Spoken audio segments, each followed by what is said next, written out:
Definiciones de la juridicidad de la Constitución. Bueno, como sabemos, la Constitución pues es la norma suprema en la que todos debemos someternos. La Constitución pues como no es una simple hoja de papel que está allí, sino que necesita en la práctica algunas garantías que pues para que se pueda cumplir todo lo que está allí. Y esas garantías son sociales, políticas y jurídicas. Las garantías sociales pues dependen de la sociedad. Garantías políticas son cómo se organiza el Estado, y las jurídicas son como ese escudo legal en el que protege la Constitución. Teniendo esto presente, teniendo esto en cuenta, puede ser las garantías sociales, la educación cívica, la opinión pública, la participación ciudadana y también los medios de comunicación actualmente. Pues si una sociedad conoce sus derechos, también puede hacerlos valer. También están las garantías políticas, que dependen de cómo se organiza el Estado, como venía diciendo, la separación de poderes, los controles entre las ramas, instituciones independientes como la Corte, la Defensoría, la Contraloría.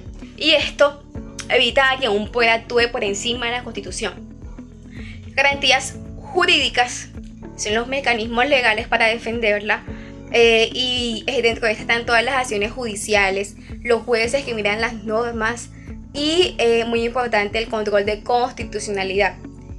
Este último es el escudo jurídico que hace cumplir la Constitución, ponerla en práctica.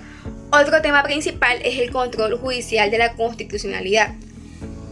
El control de constitucionalidad es el mecanismo mediante el cual un juez o un tribunal verifica si las leyes están alineadas a la Constitución. Y si ellos dicen que no es así, pues lo pueden quitar del ordenamiento jurídico diciendo que son inconstitucionales. Y existen tres modelos. Está el modelo concentrado, el difuso y el mixto. El modelo concentrado lo realiza un tribunal muy especializado, como la Corte Constitucional, y mira si las leyes y puede retirar del ordenamiento jurídico si dicen que son inconstitucionales. Está el modelo, ese es el modelo de Colombia. También está el control difuso, y lo ejercen más que todos los jueces en casos específicos.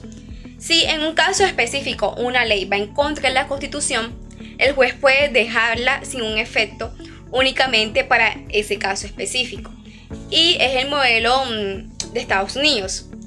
Está el control mixto, que combina las dos anteriores, donde hay un tribunal constitucional, pero también ahí están los jueces que pueden omitir las normas. Y es el modelo de varios países latinoamericanos. Otro punto importante es el control abstracto de constitucionalidad. Y el control abstracto mira sin necesidad de un caso específico, es decir, lo analiza muy general. Y hay tres principales. Está el previo, el automático y por violación. El control previo se hace antes de que la ley entre en vigencia, y lo cual ayuda a que nazcan leyes inconstitucionales. También está el control automático, que lo realiza de forma como obligatoria, por así decirlo, sobre ciertas leyes o actos sin que nadie lo solicite. Y está el control por vía de acción, que es cuando cualquier ciudadano puede mandar una ley para que la Corte Constitucional pues la revise y vea si están bien formuladas. Y actualmente aquí en Colombia es el más común. Dentro del control difuso, que ya lo hemos visto, está la excepción de la inconstitucionalidad. Esa excepción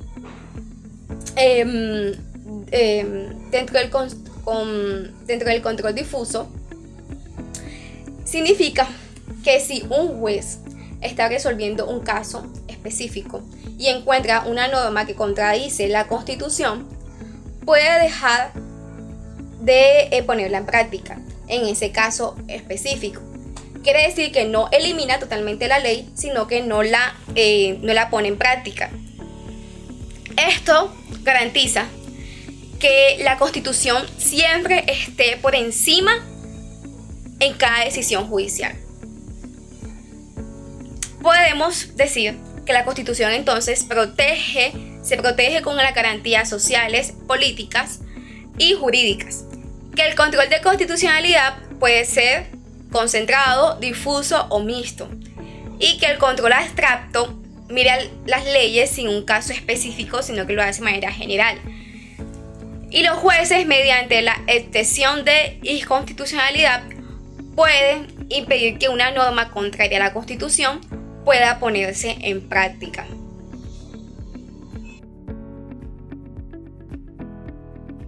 Mi nombre es Alejandra Ayala y hoy les vengo a presentar 3 temas importantes. El primero es la diferencia entre la Constitución y la ley. La Constitución es una norma suprema de un país. Es la regla fundamental que organiza todo el Estado, fija sus límites y garantiza los derechos de las personas.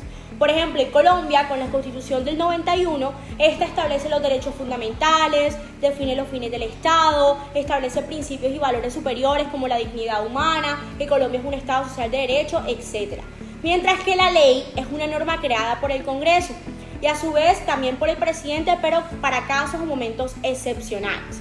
Es inferior a la Constitución y debe desarrollarla, respetarla y concretar sus principios. Además, puede regular derechos y obligaciones, crear delitos y sanciones y establecer procedimientos. Ahora pasamos con las reglas, principios y valores constitucionales. Las reglas son normas precisas con contenido determinado que ordenan, prohíben o permiten de forma concreta. Dentro de sus características podemos encontrar que tienen un único supuesto de hecho y una consecuencia jurídica clara, permiten pocas interpretaciones y su infracción es evidente. Ejemplo de esto, dentro de nuestra Constitución política está que la edad mínima para ser senador son 30 años, lo encontramos en el artículo 172 de nuestra Constitución vigente, o que la duración del periodo presidencial es de 4 años, que se encuentra en el artículo 190. En resumen, las reglas funcionan como mandatos exactos. Ahora continuamos con sus diferencias. Las diferencias entre Constitución y ley. La Constitución es una norma suprema del Estado, contiene principios, derechos y estructuras del poder público, es rígida y tiene fuerza normativa directa. Mientras que la ley es una norma creada por el Poder Legislativo, en este caso el Congreso, regula materias específicas, es subordinada a la Constitución y puede reformarse por trámite legislativo ordinario.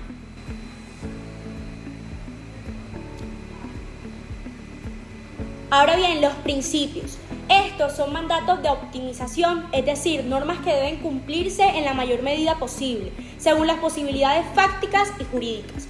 Dentro de sus características podemos encontrar es que tienen un contenido abierto o indeterminado, orientan decisiones difíciles y se usan cuando hay conflictos de derecho o tensiones entre valores. Ejemplo, dentro de nuestra Constitución política vigente encontramos la dignidad humana en el artículo 1, la solidaridad en el artículo 1 y 95, la igualdad en el artículo 13, que eso lo conocemos todo. Es decir, son los principios para ponderar y justificar decisiones constitucionales. Y por último, con este fragmento, continuamos con los valores, los cuales son los ideales fundamentales, finalidades superiores del ordenamiento jurídico que inspiran toda Constitución. Dentro de sus características encontramos que son abstracciones éticas y políticas, fundan la identidad del Estado y no son directamente exigibles como una regla, pero tienen fuerza normativa. Ejemplos de esto, en nuestra Constitución de Colombia tenemos la justicia, la igualdad, la libertad, el pluralismo, etc. Es decir, que son aquellos valores con fundamento axiológico dentro del sistema constitucional. Continuamos con la tipología de las normas constitucionales. En Colombia y en general en todo el mundo, la doctrina y la Corte Constitucional suelen clasificar las normas constitucionales según su contenido, eficacia y función dentro del ordenamiento. Sin embargo, ahora las vamos a ver según su contenido. Existen entonces, la primera de esta clasificación, las normas constitucionales de carácter dogmático. Estas regulan derechos fundamentales, deberes, garantías y principios. Ejemplos de esto tenemos en el título 2 de nuestra Constitución, desde el artículo 11 al 95. Y para fundamentar lo anteriormente mencionado, según el jurista colombiano Carlos Bernal Pulido, este explica que las normas dogmáticas del constitucionalismo colombiano constituyen límites materiales al poder estatal y garantizan la posición preferente de los derechos fundamentales. Continuamos con las normas constitucionales orgánicas. Estas establecen la estructura del Estado, las ramas del poder y sus competencias, incluyendo las ramas del poder público, órganos de control y las organizaciones electorales. Ejemplo, para reafirmar lo anteriormente mencionado, tenemos lo expresado por el exministro de Colombia y el abogado Humberto de la Calle. Las normas orgánicas de la Constitución del 91 dieron vida a un Estado pluralista, en el que los órganos se definen por sus competencias y límites. Continuamos con las normas constitucionales operativas o de eficacia directa. Estas tienen aplicación inmediata sin necesidad de desarrollo legislativo. Ejemplos, el derecho a la vida, contemplado en el artículo 11 de nuestra Constitución Política. Para reafirmar lo anterior, traigo a colación la sentencia C-221 de 1994 de la Corte Constitucional, la cual expresa que una norma constitucional es de aplicación inmediata cuando no requiere mediación del legislador para producir efectos jurídicos. La quinta división son las normas constitucionales de competencia. Estas otorgan poderes y atribuciones a autoridades, ya sea legislativas, judiciales o administrativas. Ejemplo de esto, el artículo 150 de nuestra Constitución, el cual le otorga al Congreso sus competencias. Para reafirmar lo anterior, igualmente traigo la sentencia 560 del 2004 de la Corte Constitucional, la cual expresa que la competencia constitucional es un poder jurídico definido y limitado para ejercer funciones dentro del ordenamiento. Continuamos con las normas constitucionales procedimentales. Estas regulan cómo se hacen las reformas, las leyes, los juicios políticos, las elecciones, etc. Ejemplo de esto tenemos desde el artículo 374 al 379 la reforma constitucional en Colombia. Para reafirmar lo anterior, como lo he hecho anteriormente, traigo a colación la sentencia 141 del 2010 de la Corte Constitucional, la cual establece que el procedimiento constitucional es un límite material que asegura el respeto a las garantías institucionales. Luego continuamos con las normas constitucionales transitorias, las cuales regulan el paso de un sistema a otro. Colombia, desde la Constitución Política del 91, tiene 60 disposiciones transitorias. Las normas constitucionales, por último, se dividen en permisivas y prohibitivas. Las permisivas son aquellas que permiten ciertas conductas, ejemplo, la libertad de empresa en el artículo 333, y las prohibitivas son aquellas que restringen conductas, ejemplo, la prohibición de penas de destierro contemplado en el artículo 34 de nuestra Constitución Política vigente. Muchas gracias. El principio de unidad de la Constitución establece que la Constitución debe entenderse como un todo coherente, evitando interpretaciones que generen contradicciones internas. El intérprete debe integrar todas sus formas y principios de manera armónica, reconociendo que la Constitución no puede fragmentarse o leerse aisladamente.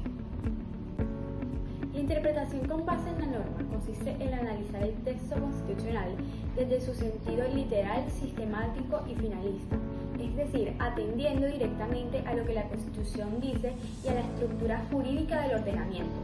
Por otro lado, la interpretación con base en la realidad parte de entender que la Constitución es un documento vivo y que su sentido debe adecuarse al contexto social, político, económico y cultural en el que se aplica. Así, busca que la norma sea efectiva y responda a necesidades actuales. Finalmente, la interpretación tópica basada en casos se centra en resolver problemas constitucionales concretos. En este método, el intérprete parte de un caso específico y utiliza argumentos prácticos, precedentes y principios para llegar a la mejor solución posible dentro del marco constitucional. El principio de armonización indica que ante posibles tensiones entre derechos, principios o normas constitucionales, el intérprete debe buscar una coexistencia equilibrada.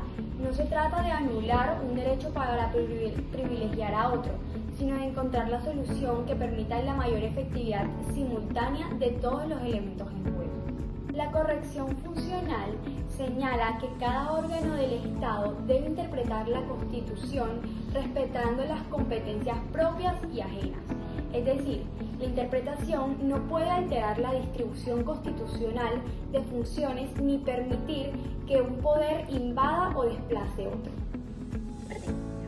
La eficacia integradora de la Constitución busca que la interpretación fortalezca la cohesión social y política, promoviendo soluciones que integren a la comunidad y refuercen la legitimidad del orden constitucional.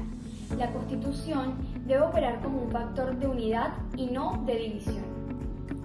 La interpretación de acuerdo con tratados internacionales de derechos humanos implica que la Constitución debe interpretarse conforme a los estándares internacionales de derechos humanos, en especial aquellos adoptados por el Estado.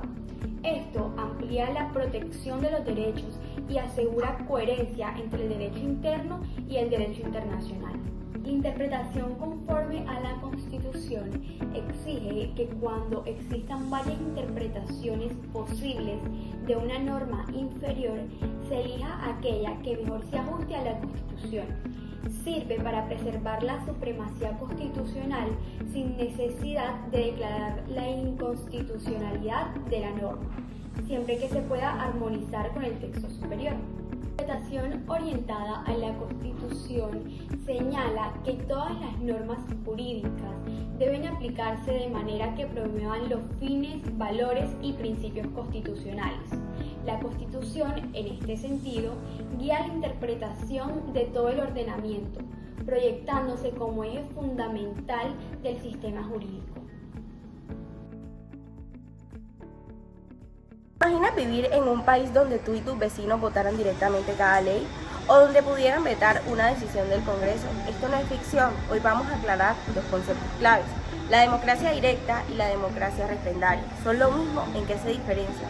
Empecemos por el concepto más puro. La democracia directa nació en la antigua Atenas y su significado es literal, el gobierno del pueblo. El demo, que viene de pueblo, y kratos, de gobierno. En este sistema no hay diputados ni intermediarios. Los ciudadanos se reúnen en asambleas para debatir y decidir directamente sobre las leyes y los asuntos del Estado.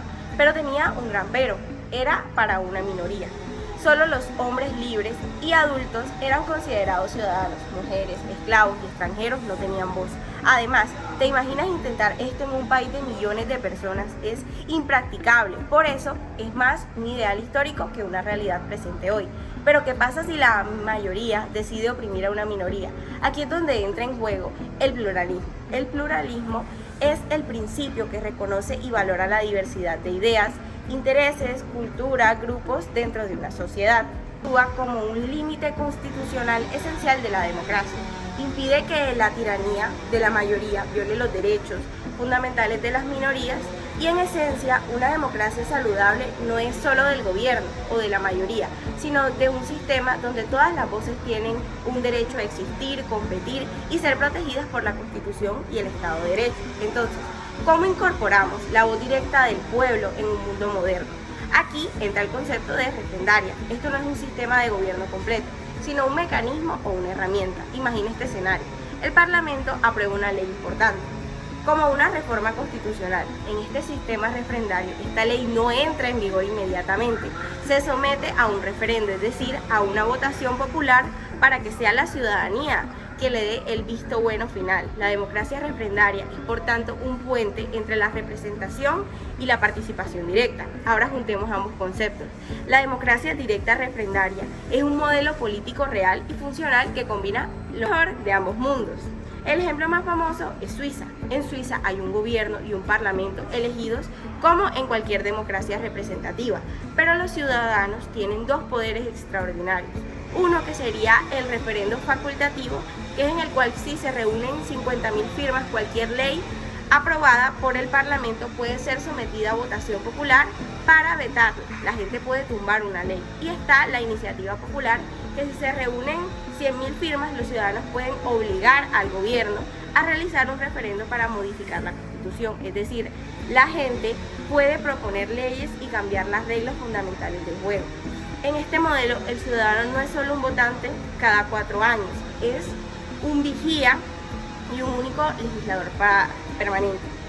En resumen, podemos decir que la democracia directa es el concepto original y puro, donde el pueblo es el gobierno y la democracia referendaria es la herramienta que permite a los ciudadanos aprobar o vetar decisiones.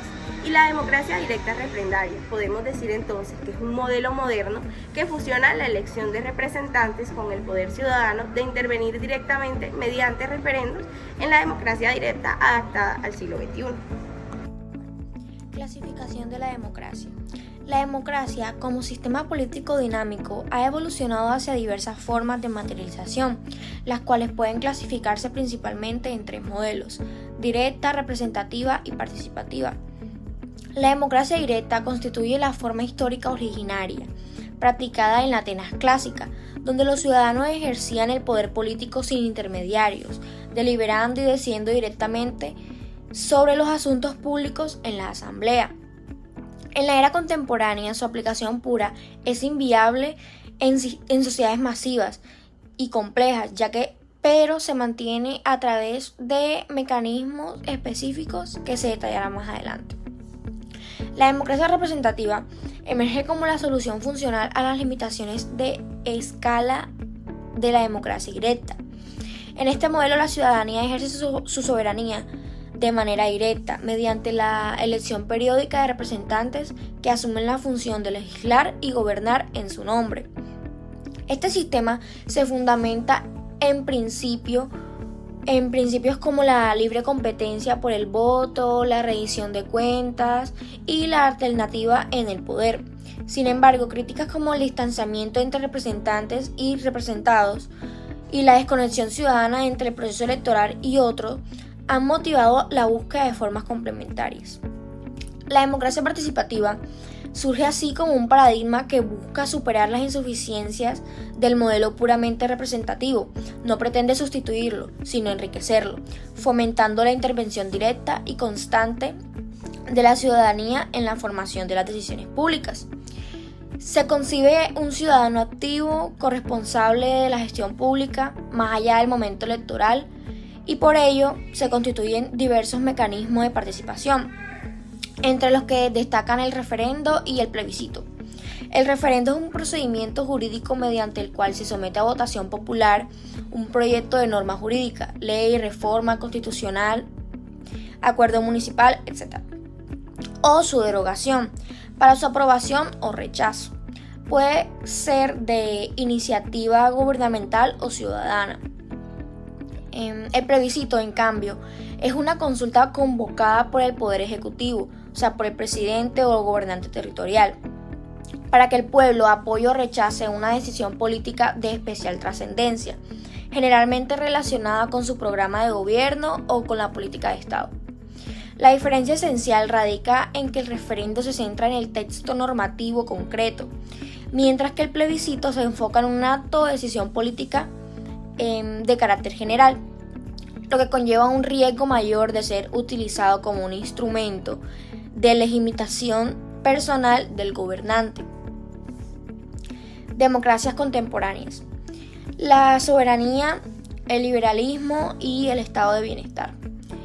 En el panorama contemporáneo, la articulación de la democracia con otros conceptos políticos ha dado lugar a configuraciones específicas. La relación entre democracia y soberanía es constitutiva, ya que en principio la soberanía popular, según el cual el poder reside en el pueblo y de él emanan los poderes públicos, es el pilar legitimador de cualquier sistema democrático. La voluntad general, expresada a través de los canales formales de participación, es una fuente última de validez del orden jurídico. No obstante, este principio se ve matizado en los estados constitucionales de derecho, donde la soberanía popular no es limitada, sino debe ejercerse dentro de los cauces y límites fijados por la Constitución, especialmente en lo relativo a la protección de los derechos fundamentales de las minorías. Por otro lado, la democracia liberal es el modelo predominante en el mundo occidental. Sus características distintivas es la combinación del procedimiento democrático para la elección de gobernantes y la creación de leyes, con un marco de límites al poder público destinado a garantizar las libertades individuales.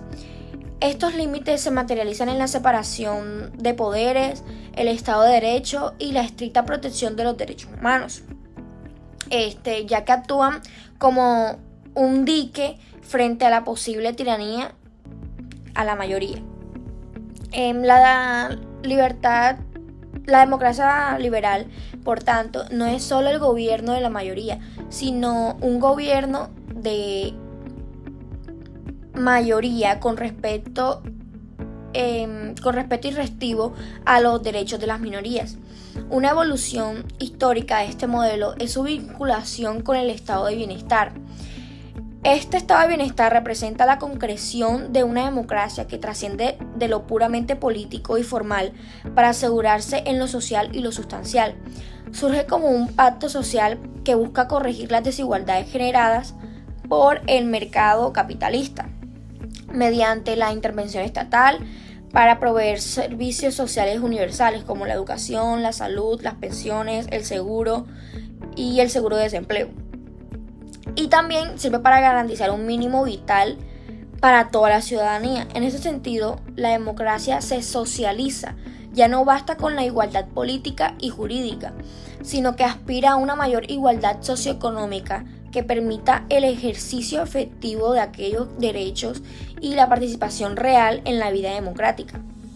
El estado de bienestar es, en esencia, la respuesta institucional para hacer de la democracia liberal un sistema más inclusivo, legítimo y estable.